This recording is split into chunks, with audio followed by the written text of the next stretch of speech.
이 시간 우리에게 주시는 하나님의 말씀은 시편 16편 3절 그리고 빌립보서 1장 6절입니다. 땅에 있는 성도들은 존귀한 자들이니 나의 모든 즐거움이 그들에게 있도다. 너희 안에서 착한 일을 시작하시니가 그리스도 예수의 날까지 이루실 줄을 우리는 확신하노라. 이 말씀을 가지고 존귀한 존재라는 제목으로 말씀드리겠습니다. 우리 인생의 행복과 불행, 성공과 실패는 우리가 자신에 대해 어떤 자아상을 갖느냐에 의해 크게 좌우됩니다. 우리의 생각과 행동은 자아상과 깊이 연결되어 있습니다. 우리는 마음에 품은 자아상 이상으로 우리의 자아를 실현할 수 없습니다. 나는 자격이 없어. 나는 하찮은 존재야. 나는 안 돼.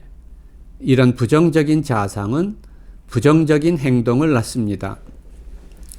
반면에 건강한 자아상을 가진 사람은 매사에 긍정적으로 행동합니다.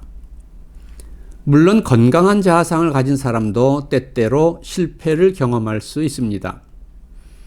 하지만 장기적으로 보면 건강한 자아상을 가진 사람은 그 실패를 딛고 일어나 자신이 품은 자아상을 실현해 가는 것을 볼 수 있습니다. 성서의 인간 창조 이야기와 메소포타미아 신화의 인간 창조 이야기는 형식은 서로 비슷하지만 내용은 매우 다릅니다. 메소포타미아 신화의 대홍수 서사시인 아트라하시스에서는 신들이 자신들이 하기 싫은 일을 대신해서 인간이 하도록 하기 위해 인간을 창조합니다. 즉 마르둑 신이 신들을 위한 부역을 하도록 인간을 진흙과 한 신의 피로 만듭니다. 반면에 창세기에서 인간은 다른 피조물과 달리 하나님의 형상으로 창조되었습니다. 인간은 하나님을 대리해서 모든 생물을 다스리도록 창조되었습니다. 시편 8편은 하나님께서 인간에게 영화와 존귀로 관을 씌우셨다라고 말씀합니다. 이처럼 성서에 나타나는 인간의 모습은 매우 존귀한 존재입니다. 인간을 존귀한 존재로 만드신 하나님의 시각으로 자신을 보는 사람의 자아상은 결코 부정적인 것이 될 수 없습니다. 모든 인간은 존귀한 존재입니다. 특히 하나님의 백성으로 부름을 받은 사람은 자신이 얼마나 존귀한 존재인지를 깨닫습니다. 다윗은 시편 16편 3절에서 이렇게 노래합니다. 땅에 있는 성도들은 존귀한 자들이니 나의 모든 즐거움이 그들에게 있도다. 여기서 성도들은 하나님에 의해 부름을 받은 하나님의 백성을 말합니다. 다윗은 하나님에 의해 부름을 받은 하나님의 백성이 얼마나 존귀한 자인지를 노래했습니다. 신명기서는 하나님께서 택하신 자기 백성을 눈동자처럼 지켜주신다라고 말씀합니다. 여호와의 분깃은 자기 백성이라 야곱은 그가 택하신 기업이로다. 여호와께서 그를 황무지에서 짐승이 부르짖는 광야에서 만나시고 호위하시며 보호하시며 자기의 눈동자 같이 지키셨도다. 신명기 32장 9절에서 10절의 말씀입니다. 하나님이 보시기에 언제나 우리는 눈에 넣어도 아프지 않을 만큼 귀한 존재입니다. 우리는 결코 자신을 쓸모없거나 하찮은 존재라고 비하해서는 안 됩니다. 우리가 초라하고 비천한 상황 가운데 있다는 것 때문에 우리의 존귀함이 상실되는 것은 아닙니다. 우리가 아무리 초라하고 비천한 상황 가운데 있다고 해도 우리는 여전히 존귀한 존재입니다. 초라하고 비천한 것은 우리가 처해 있는 상황이지 결코 우리 자신이 아닙니다.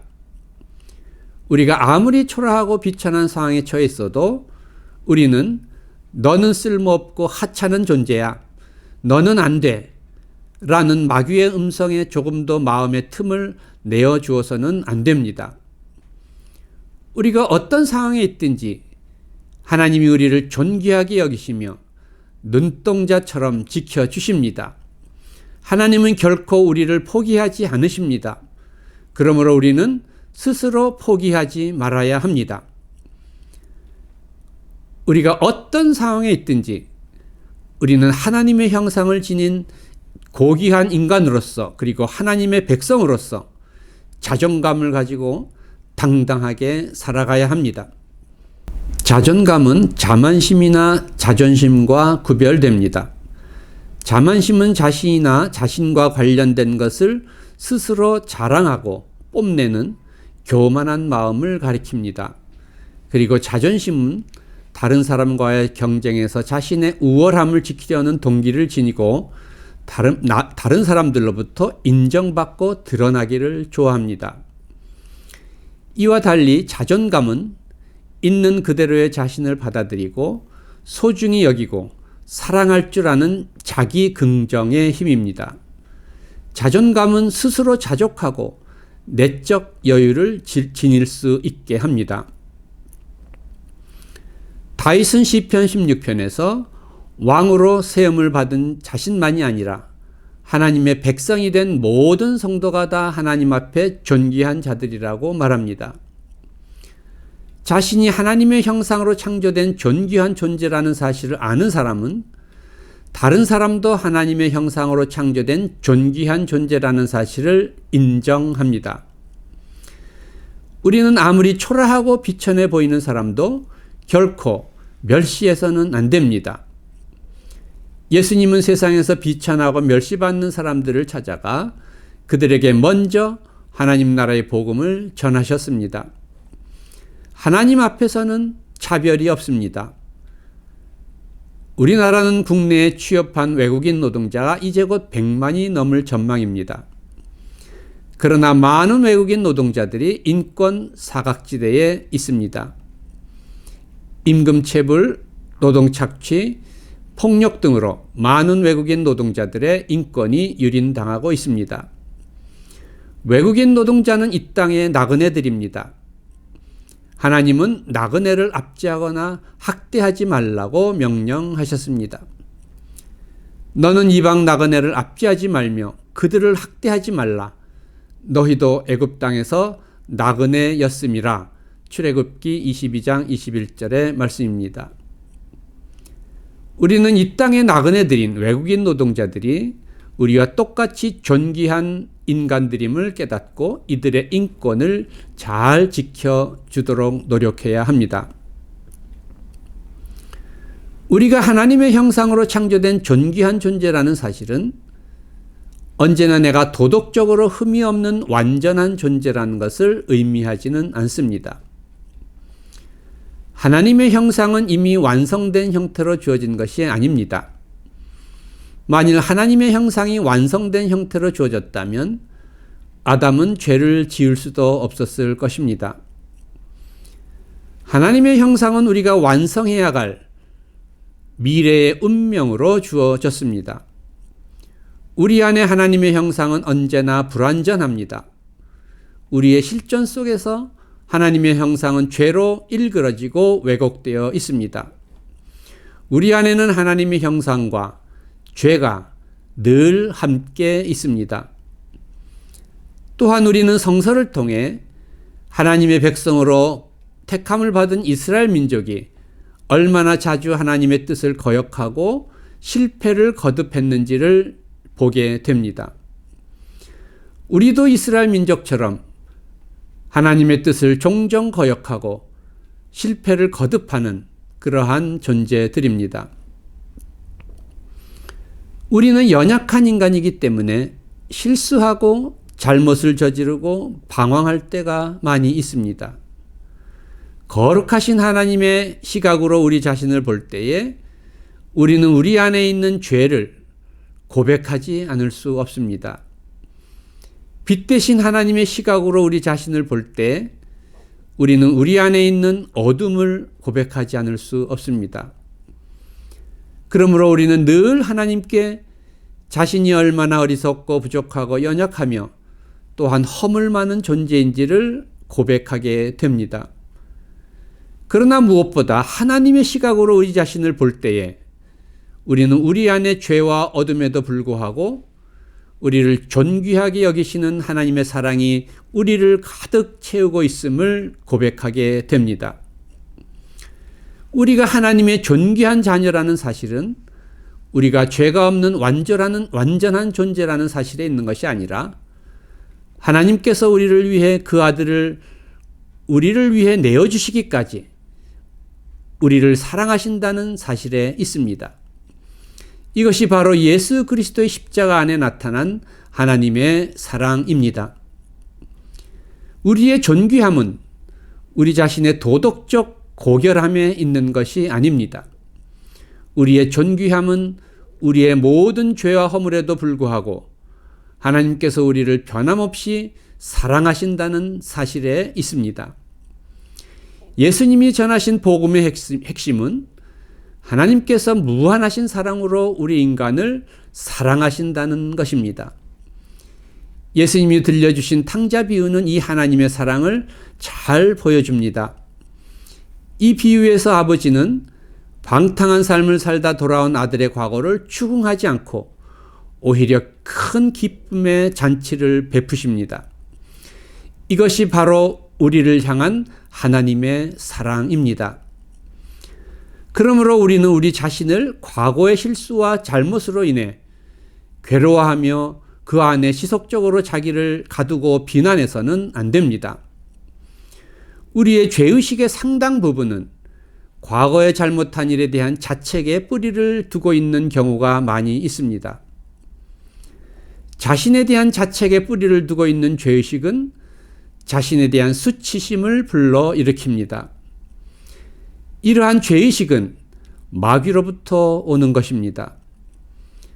엘리자베스 퀴블러 로스에 따르면 죄의식은 자신이 무슨 일을 했는가에 대한 것인 반면에 수치심은 자신이 어떤 사람인가에 대한 감정입니다.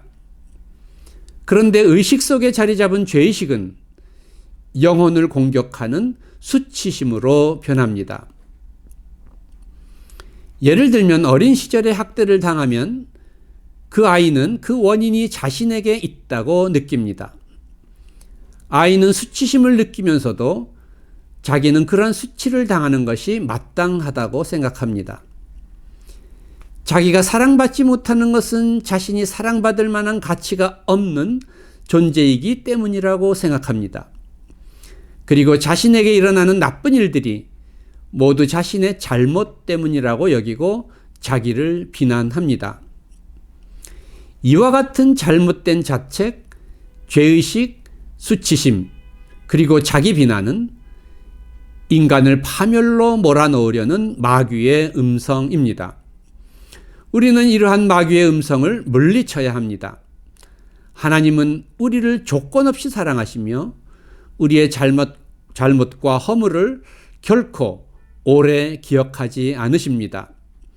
하나님은 우리가 잘못을 저지를 수밖에 없는 연약한 인간인 것을 잘 아시고 언제나 우리의 잘못을 용서하시고 덮어 주십니다.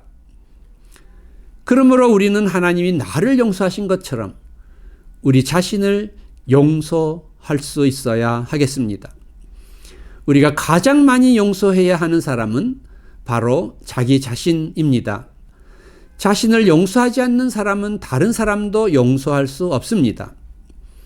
우리 자신의 의지로 용서할 수 없는 사람을 용서하기 위해서는 하나님의 도우심을 간구해야 하는 것처럼 용서하기 어려운 잘못을 저지른 자신을 위해서도 하나님께 기도해야 합니다. 하나님, 전 아직 저 자신을 용서하는 것이 매우 어렵습니다. 하나님께서 저를 용서하신 것처럼 저도 저 자신을 용서할 수 있도록 도와주시옵소서. 우리는 이렇게 기도해야 하겠습니다. 인간의 존귀함은 하나님을 믿는 믿음 안에서 확증됩니다. 믿음이란 하나님이 나를 사랑하신다는 것을 믿는 것이고, 따라서 자신의 시각이 아니라 하나님의 시각으로 자신을 보는 것입니다. 그리고 하나님이 자신을 용납하신 것처럼 자신을 용납하는 것입니다. 틸히는 믿음이란 하나님께서 나를 받아주신 것을 받아들이는 것, accepting acceptance라고 말했습니다. 그러므로 우리는 하나님께서 저를 받아주신 것을 제가 받아들일 수 있도록 도와주십시오 라고 기도해야 하겠습니다. 믿음은 자신의 의를 의지하지 않고 하나님의 의를 의지하는 것입니다. 하나님의 의는 불의한 자를 불러 의롭다고 인정하시는 사랑의 의입니다. 우리의 존귀함은 우리가 이 하나님의 의로 의롭게 되었다는 사실에 있습니다. 하나님께서 우리를 존귀한 하나님의 자녀로 부르신 것은 우리를 통해 이루시고자 하시는 뜻이 계시기 때문입니다. 하나님은 우리와 함께 새로운 미래를 창조해 가기를 원하십니다. 하나님은 말씀하십니다.